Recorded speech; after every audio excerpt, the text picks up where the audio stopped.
রাজধানীর চকবাজারে অবৈধ পলিথিন কারখানায় অভিযান চালিয়েছে পরিবেশ মন্ত্রণালয়ের একটি দল। অভিযানের খবর আগে থেকে জেনে যাওয়ায় কারখানায় তালা ঝুলিয়ে পালিয়ে যান মালিকেরা। পরে তালা ভেঙে অভিযান পরিচালনা করা হয়। সকাল 10:30টার দিকে কামালবাগ এলাকায় তিনতলা একটি ভবনের দ্বিতীয় এবং তৃতীয় তলায় পলিথিন তৈরির কারখানায় এই অভিযান চালানো হয়। অভিযানে সহযোগিতা করেন পুলিশ, সেনাবাহিনী ও র্যাব। সরেজমিনে দেখা গেছে অভিযানে দলটি কারখানায় তালা ঝুলানো দেখতে পায়।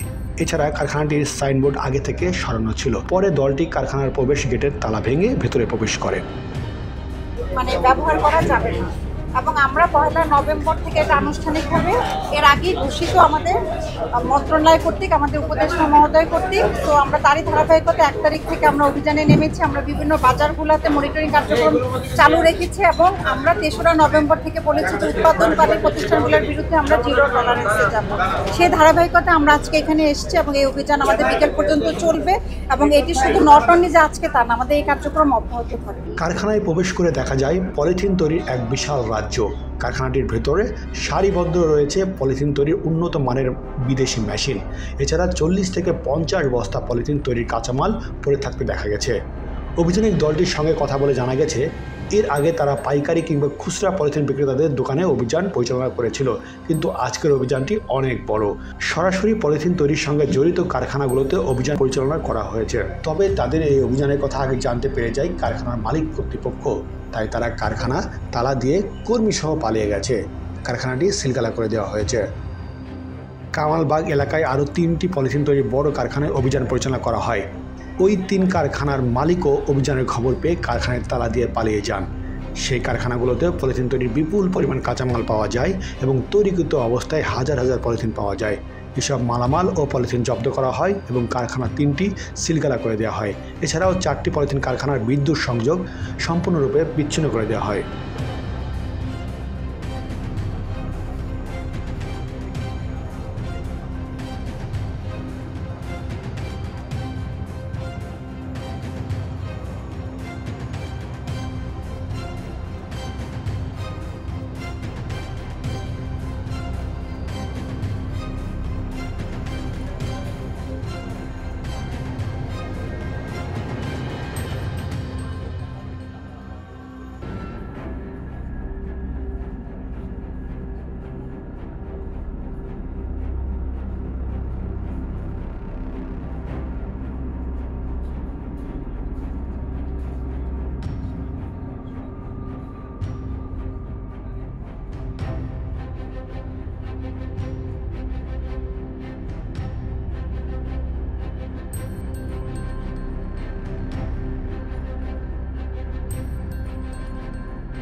করবে